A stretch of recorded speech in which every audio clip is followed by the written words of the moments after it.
Hello dear friends, let's talk about problems of Ford Fiesta. The range of engines was already quite diverse at the beginning of production, expanding over time.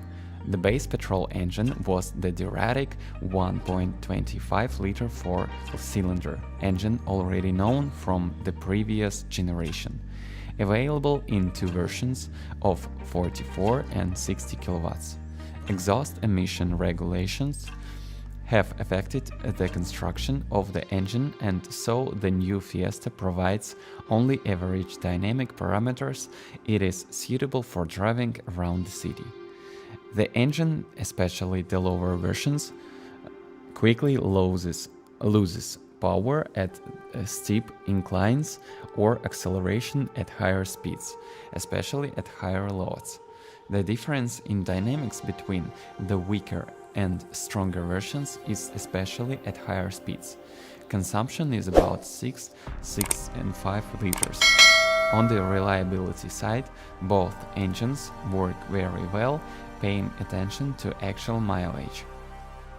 If the threshold of 200,000 approaches, the engine may already be mechanically overloaded, e.g. shows increased oil consumption and lower performance. If you want to check the ability of the chassis more, you should choose a stronger 1.4 with 71 kilowatts. Fuel consumption average about 7 liters.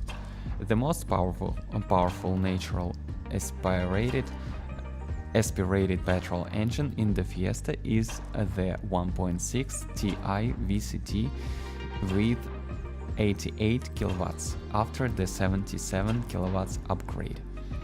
The aluminum four-cylinder engine is equipped with variable opening times of the intake and exhaust valves. Engine consumption is an average around 7 and 7.5 liters, and more dynamic driving increases consumption to 9 and more liters. The engine would benefit from sixth gear, which would reduce speed on the highway and thus fuel consumption and noise.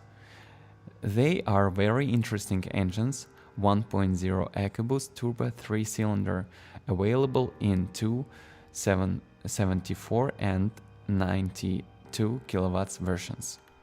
At low speeds, the engine is a bit noisier and does not deny its 3-cylinder design.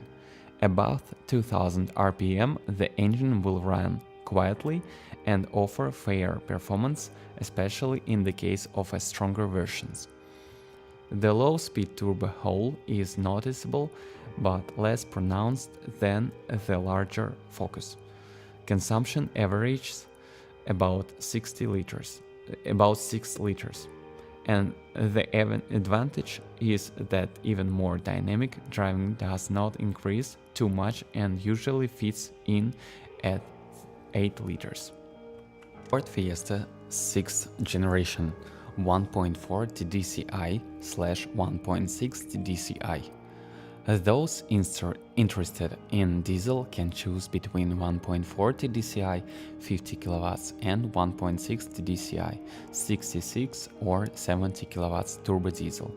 Both engines feature sophisticated acceleration and good fuel economy of about 1.5 liters. The weaker engine satisfies the less demanding drivers dynamically. The stronger 1.6 TDCi already allows for more agile driving even when the vehicle is under load. Compared to gasoline engines, diesel engines have a harder position, especially because of their higher purchase price, more expensive servicing, and in the case of the 1.6 TDCi 16V 66 kilowatts, even lower reliability. The weaker 1.4 TDCi and the newer 1.6 TDCi 8V 70 kilowatts are decent in terms of reliability. Most often, you may come across a 5-speed manual transmission that has short and precise gear changes, short strokes. With the 1.4i 70 kW engine, a 4-speed automatic transmission was also available. It is characterized by comfortable gear changes, but there is a loss of power and increases in consumption by about a liter. An interesting alternative that will particularly delight drivers with a focus on sports is the PowerShift 6-speed automatic transmission. It is similar to the DSG from Volkswagen. Ford Fiesta 6th generation belongs among the relatively reliable vehicles, especially the petrol versions. In the early years, there were more frequent electronics failures such as non-functional ABS, car radio problem when playing music from USB, engine noise control unit failure, battery discharge via hands-free control module, or sometimes a locked seat belt, damaged antenna holder. The Fiesta has no problems with corrosion. Only some parts can have problems with the consequences of hitting pebbles. At higher mileage, knocking on the front axle will begin to appear. Worn stabilizers bars are usually heard first, and excessive play at the end of the links or shoulders can also develop over time. Also pay attention to the hum of the bearings, which usually occur at higher mileages, which affects the front axle. Occasionally there is noise or squeaking from the rear shock absorbers, which can be caused by a lack of lubricant. Just lubricate. Especially for stronger versions, it is necessary to check the condition of homokinetic joints, which do not have a long lifespan. If there is a click when the wheels turn completely to one side or the other, it is from worn-out homokinetic joints. Noise is sometimes released by the steering column, especially when turning at low speeds, until mid-2010, or by the clutch pedal return spring lubricate only, or by the side opening/closing windows. In the case of petrol engines, beware of jerking when accelerating. This error is often accompanied by the engine malfunction lamp illumination. The cause is either a malfunction of the control unit, a throttle, or a poorly functioning pedal position sensor. If the engine runs unevenly on the smaller cylinder, it is most likely that the problem is the coil or a non-functional lambda zone, or the catalyst is damaged. Engine oil leaks occur here at higher mileage. For diesel engines, refueling, sometimes adding additives, and changing the fuel filter regularly are recommended. The greater the number of impurities contained in diesel fuel, the fuel filter results in poor acceleration or loss of thrust at higher speeds.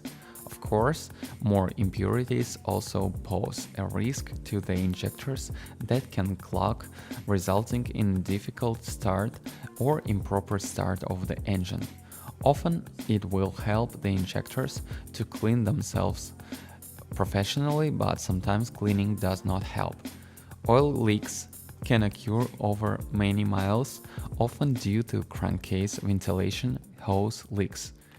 Older 1.6 HDI 60V66 kW engines often have problems with overused turbines, dysfunctional EGR valves, oil leaks, and various problems caused by oil degrading soot, loss of compression, ducts, connecting rod bearings, etc. With 1.6 HDI, when changing the engine oil, it is impossible to drain all the oil due to the improper formation of the oil pan. So it is recommended to change the engine oil more frequently, maximum 15,000 kilometers, by flushing with fresh oil or from time to time, at least once at 100,000 kilometers, disassembled and properly cleaned the crankcase oil.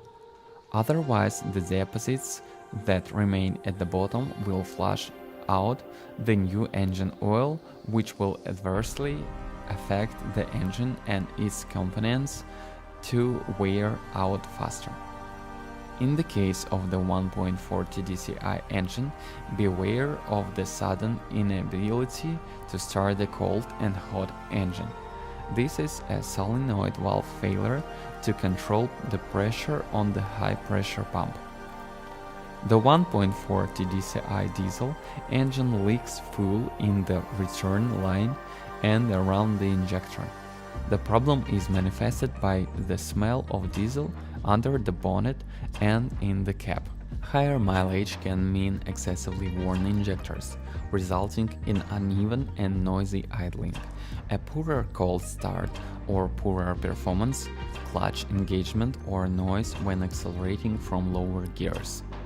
Then it is most likely the fault of excessively worn floating flywheels. Diesel engines are equipped with a soot particle filter, DPF, whose service life is about 150,000 kilometers to 200,000 kilometers, depending on how the vehicle is used. Sometimes the life of the filter is longer, but sometimes shorter, especially if you drive on shorter routes and the filter fails to regenerate. Problems with the filter are usually reported by the ignition of the light on the instrument panel and the transition of the engine to safe mode. Approaching the end clogging of DPF filters is usually manifested by an increased frequency of regeneration along with a slight increase in consumption.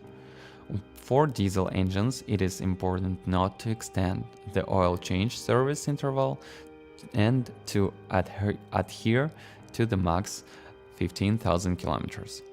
More owners complain of intense front tire wear. For 1.60 DCI engines, due to exposure and low housing position, account should be taken of possible damage caused by obstacles. Some owners report getting water into the trunk and about a foot of the passenger's legs due to clogged ducts. Very sensitive plastic inside. Vehicles made before the start of 2010 face a weak cabin heater, slow heating, frequent breakdowns of the button to open the trunk. The problem is the automatic opening or complete interruption of the operation and is caused by water leakage, most often due to poor sealing around the rear window wiper. In older vehicles, there is a problem with the operation of the radios and the air conditioning system, which can be solved by reprogramming the control unit. Don't forget to subscribe my channel, and if you're the owner of this car, then share your experience. It will help others to choose a car. Goodbye.